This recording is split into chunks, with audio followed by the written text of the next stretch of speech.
Hi, Woohoo! welcome to another episode, season 5 of Stand Up Memories.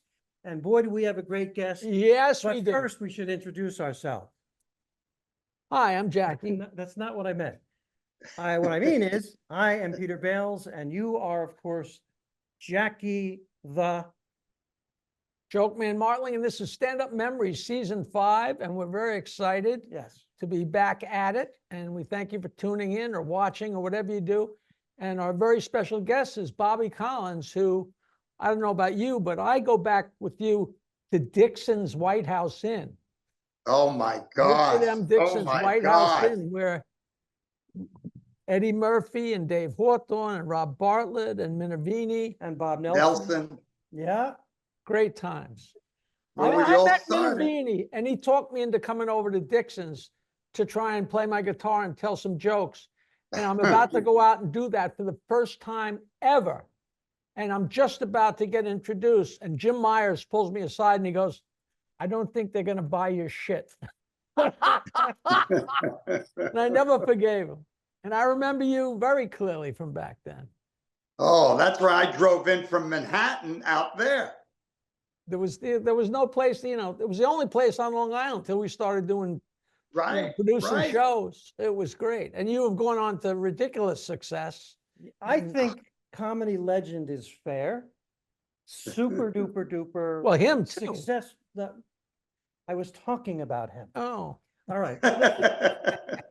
No, absolutely. Absolutely. Stand-up memories is about stand-up memories. And I have a memory. I had a show at CW Post College, and I had light brown hair, and Bobby, your hair was a little different as well.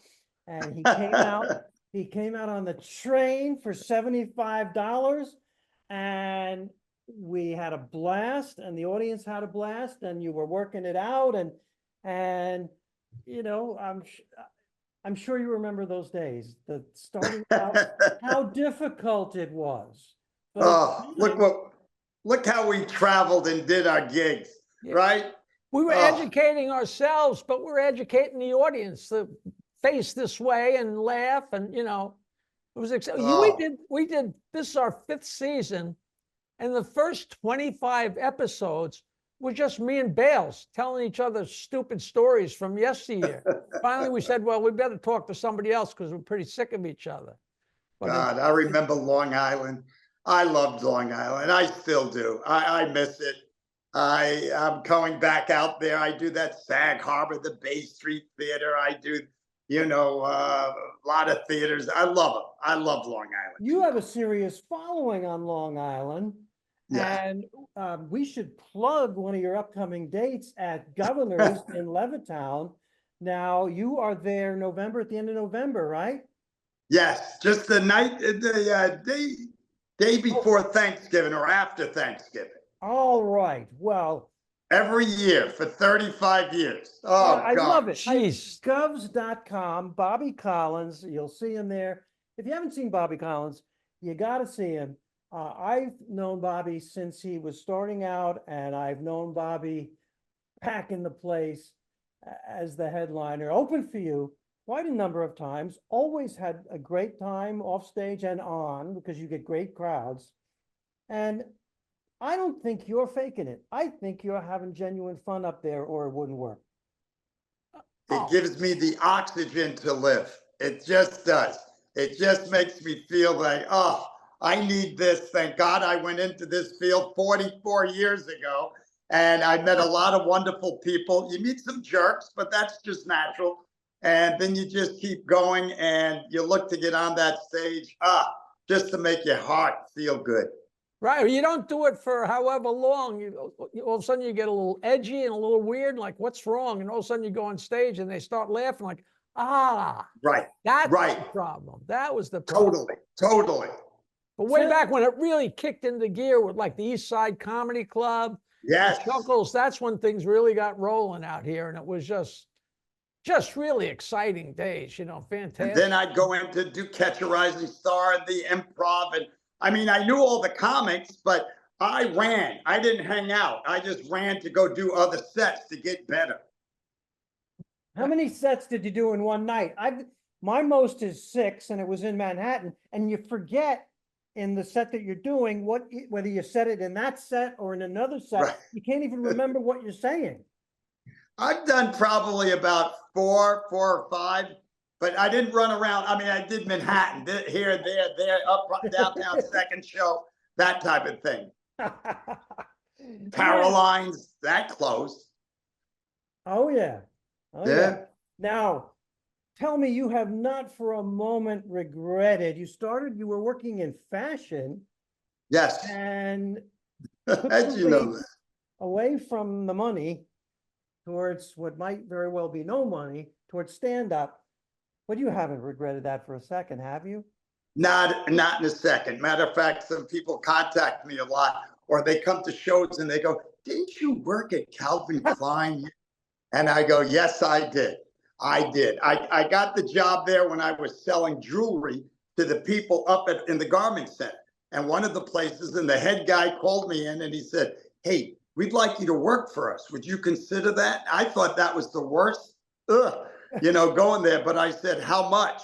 And back then, when the guy said $45,000, and I was hustling for first out of college, what did you make? 18, 20? I said, sure. Wow. Wow. Now, when you were doing that job, was it a job where you're fooling around and making people laugh and breaking chops a lot? Yes, yes. Finally, And somebody remember, says, you should be a comedian, right? no, a lot of the women, it was mainly women, came from other cities around the country, and they'd come and by, and I'd ask them and laugh with them, and there'd be 6, 8 of them. I said, "What are you girls doing tonight?" And they said, "We're writing up orders in our hotel," because they were afraid of New York. Most of them. I said, I do comedy. Why don't you come up to a place called Stand Up, Catch a Rising Star up on it? They all went. My orders were ridiculously big. They called me in one day after 2 months and they said, "Hey, we want to make you vice president." I said, "Does it mean more money?" They said, "Yes." I go, "Then you could call me emperor." And the girl that came to see me remembered me saying that. Wow, that's great. Oh, yes. And I only did it for 4 or 5 months, only because then I started doing comedy on a regular basis. He decided, who needs all that money? $75 to take the train out to CW Post College on Long Island is a much better deal. Getting those laughs is a much bigger deal than closing an order for an earring, But isn't it amazing what it does for you standing in front of an audience and opening up your heart and tell them how you feel and they're cracking up about it? Oh, you can't beat that. Well, I always say, and it's true, it's better than sex. Only comedians can understand that. The way you do it. The proof in the pudding is almost everybody that you started with in 79 or 80, they're still around. Even people that didn't grab the gold ring, how could you do anything else once you've done it? Thank you. You do other things, to supplement, but it's still and I still worry every time. Every time. The day that you say, well, I know I'm going to go out there and destroy this audience is a day you're ill-fated. Chris Rock said the funniest thing. He said, comedians don't get paid for doing their show. They get paid for the 20 minutes before the show. Yeah. Because you're pacing and worrying, and this is going to be the night that the sound system goes out or a bomb goes off or, Bobby, I've opened for you a number of times, and it's fun, and you get a great crowd. It's hard to describe. It seems like a middle. Everybody goes. In other words, a mixed everybody Bobby Collins crowd. They're always great. There's always a lot of pretty girls in his crowd. Yeah. But I notice that you're a headliner when it comes to comedy, but you've opened for some huge stars. Yeah, I was lucky. How do you like that when the shoe is on the other foot? Opening for didn't you open for Dolly Parton? My goodness. Dolly Parton, Frank Sinatra, Julio Iglesias, and Cher. Okay. All right. Well, they're gonna have success one day, those people. Now, would that be 7 minutes or 20 minutes or? Oh, that'd be 25 minutes.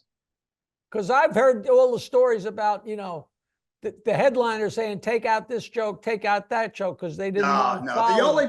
The only problem I had was not with Dolly, with her people.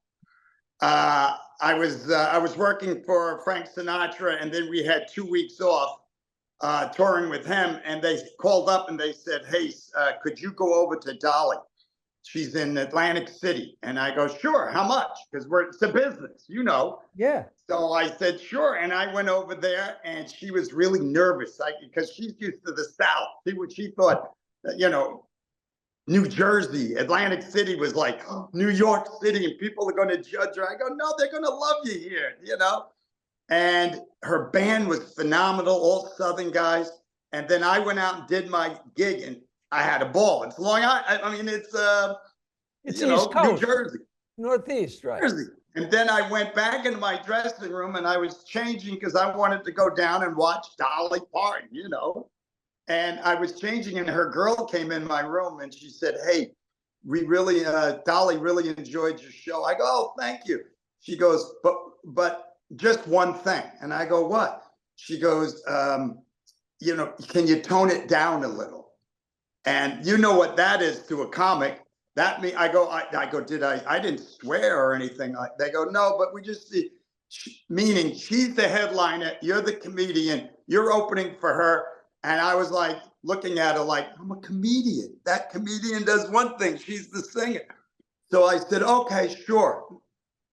And then afterwards, I went out and saw her. And then the next night, we were at the hotel, and I went out to see the band because they were great. And I hollered out to the Grant, hey guys, great job last night. They all turned their backs on me for whatever reason. And I was like, okay. And then after the show that night, and I killed it again, they came over to me, and they said, okay, we're going on a plane tomorrow morning. I go, you know what? I'm out. And she goes, why? I go, you know what? I got things to do.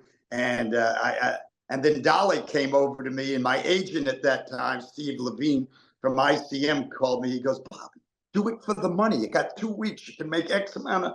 I go, no, I don't want to be around this. I don't like that feeling. We're comics. So Dolly came over to me, and she said to me, hey, I heard you're not coming with us. I go, I want you to open for me. I want to be the star, you know, just kidding with it. And she was like, and believe it or not, like about 6 months later, she wrote her first book. And one of the 7 dedications was to comedian Bobby Collins. Oh, that's nice. That's great. But I don't know where that came. You weren't real comfortable in that situation because they kind of turned their backs literally, you know. Right. Sinatra was a pisser. We went all over with him. Cher was great. She's a nut job. Julio was the best, you know. Bobby, you want to go swimming tomorrow? Where are we going? Because we're going to fly back to Florida. I go, we're in Chicago. I go, you're going to go swimming and then fly back? He goes, yeah. Oh, that's nut great. job. I love it. You know, Jackie and I, we've noticed doing this podcast that, of course, when comedians perform, 99.999% of the time it goes great. But when comedians get together at the diner or on a podcast, right, we love to talk about those rare occasions when things went south, when things went wrong. Now, believe me, I can testify you kill every night, but you've been doing it for so long. The power goes out, a fight breaks out. And what the early days down south were weird, I thought, you know, like the Savannahs and the Augustas and, you know.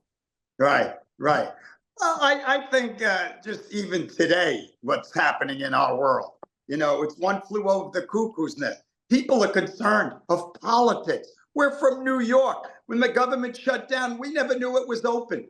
These people take it serious. You know, they got one old guy going in a home and the other guy going to jail. And people care about these people. Nuts. Yeah, remember, you know, leave your concerns at the door and come in and laugh and leave the rest of it in the lobby, you know. But you have to let the audience know. You remember, you're making them laugh, but you also educate them. You have opinion. You know, when you're dead, you don't know you're dead. Other people feel the pain. Same thing when you're stupid. Oh, Hold We're man. on. sharing the planet with a lot of different types of people. We got to start thinning out the herd. Well, I'm going to start with Peter. Peter's a great guy. We Thank have you, so Jackie. much. We have so much fun doing this silly We show. really do. And I am hoping that I get the answer I want from you on this. You seem sitting there like you're in a great place in life. And I looked online. I know you. I didn't have to look online, but you know, your bio mentions that work-life balance is important to you. And it seems to me like you got that figured out and you're in a really good place. But you're so busy, but you're also, you got it figured out. Is that true? Is that true? Well, you know, I have a special needs daughter, and she doesn't walk or talk. And she's 30 years old. And when she was born, they told us that she'd never live till 10. She's 30 years old now. And Wow. my wife, Italian from Italy, Harry, you know, Harry. We vacuum a lot. No, no. Ah! She's Italian, so we built a house in back of our house here for her to live in. And we're trying to get the state of California to supply. It's been going on for years. But you have to learn that, you know, God first, family second, career third. Put one ahead of the other. You always got to get back on where you got off. Oh, what a nice answer. I've opened for Bobby. We raised money for your daughter's cause one time. I'll never Right. forget that night. And that's very nice. I don't mean to get emotional here. You told me to my face that night that she's the love of your life. And Oh, that's so wonderful that you. she's wonderful. But sometimes your anxiety, oh, thank God, let me get out on the road. Jackie, let me get on that stage. Let me, you know. Right, right. You know, you're having such a nice, yeah, I live on the beach and, you know, I'd swim and have a great time. And then all of a sudden one day you're looking at the car saying, I got to get in there. I got to get to the airport. I got to get Right. to it, you know. Right. You know, the great thing is then you have something, you have something to come home to. You go away so you can come home, just like vacation. You know? I live next to a Pizza Hut, so this podcast offers a contrast between success and struggling to get by. Bales has it all. He's tried every different kind of pizza. That's right, I He have. loves pizza. He loves it. Now, we have a lot of comics who watch this podcast. Tell me, you don't get nervous still at this point in your career before a show? You know what I do? I peek behind in the theater. I peek behind this just to see the type of audience. And you could always tell. I've been able to read an audience pretty good. So if I look out and I said, oh God, they're smart as hell. This means I'm going to go in a lot of different directions. Sometimes you look and you go, okay, it's education time. So you got to make the stuff to educate them funny in order for them to open up their heads and their eyes. So, you know, like, for example, this past Saturday night, they called me. There's a club out here called Hermosa Comedy and Magic. Great club. And it's their 46th anniversary. And they called me up and they go, Bobby, would you just stop in and do 5 minutes? They have 20 comics doing 5 minutes. I said, sure, because they're always kind to me. I went up there. I had no idea. You talking nervous. I had no idea. What do you say in 5 minutes? Hi, I'm 47, 46. I was literally like that. I did it. They applauded. I said, good night. That 5 minutes is much tougher. Just like 20 minutes is tougher than an hour. You know, I do the same thing. I go to the side of the stage and peek out at the theater.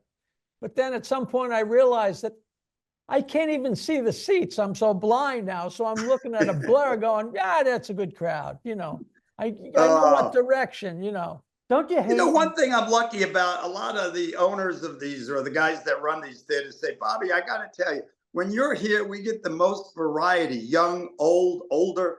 I go, oh, wow, that's good. Thank you. You do. He does. He gets a wide range of people at his shows and they all love it.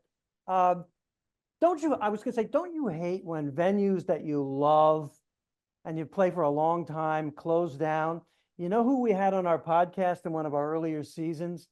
Danny McKenna from Rascals. Oh, remember Danny? Such one of the all-time great side comedy characters. I wouldn't even call him Oh, a he was a side good character. guy. He was a still good. is. He He's still is, yeah. same exact And guy, you know. he sounds the same, and he still loves comedy. He ran that place like a little dictator, Remember? and that was a 400. Yeah, you could piss off all the Magnuson brothers, but don't piss off McKenna. Right, right. So great, so great. What's he doing now? I think he's managing a high-end restaurant. Yeah, and yeah. He's very happy, and he's He's Good happy. man. He's He's happy in his straight. skin, you know. But he still loves to talk about all this and stuff. he you know. remembers all of the craziness there.